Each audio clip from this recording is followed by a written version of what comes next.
شروع اللہ کے پاک نام سے جو بڑا مہربان نہایت رحم والا ہے۔ اپنے رب پر ہمیشہ بھروسہ رکھو، کیونکہ اللہ وہ نہیں دیتا جو ہمیں اچھا لگتا ہے، اللہ وہ دیتا ہے جو ہمارے لیے اچھا ہوتا ہے۔ دل اور دن بدلتے دیر نہیں لگتی، اس لیے ہر لمحے عافیت اور استقامت مانگنی چاہیے۔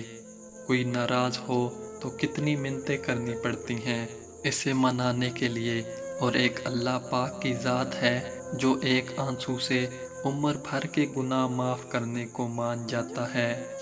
بے شک گناہ کرنے سے دل کالا ہو جاتا ہے، اور دل کی سیاہی کی علامت اور پہچان یہ ہے کہ گناہوں سے گھبراہٹ نہیں ہوتی، اطاعت کی سعادت نہیں ملتی، اور نصیحت اثر نہیں کرتی۔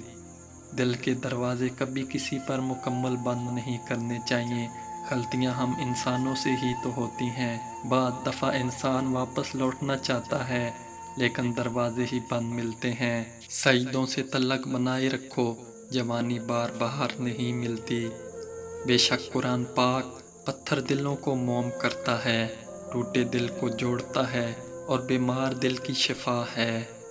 سکون کی تلاش ہے لیکن جو سکون دیتا ہے اس کو نہیں یاد کرتے ہم۔ ایک مسجد کی دیوار پر لکھا خوبصورت جملہ، اگر تم گناہوں سے تھک گئے ہو تو اندر آ جاؤ، اللہ کی رحمت تمہارے انتظار میں ابھی تک نہیں تھکی۔ جو کنویں سے یوسف علیہ السلام کو مصر کے تخت پر بٹھانے پر قادر ہے، وہ اللہ اس بات پر بھی قادر ہے کہ تمہاری مشکلات کو خوشیوں میں تبدیل کر دے۔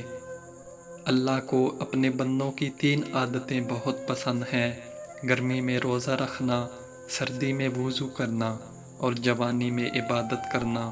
عارضی دنیا کے مکانات پیسوں سے بنتے ہیں جو صرف امیر لوگ ہی بنا سکتے ہیں، اور آخرت کے محلات نیک عمل سے جو غریب بھی بنا سکتے ہیں۔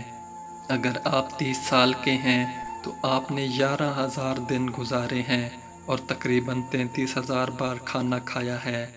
دوسرے الفاظ میں اگر آپ کو اپنے رزق کی فکر ہے تو یاد رکھیں کہ 11,000 دن اللہ نے آپ کی دیکھ بھال کی، اور یقین رکھیں کہ کل بھی اللہ آپ کی دیکھ بھال کرے گا انشاءاللہ۔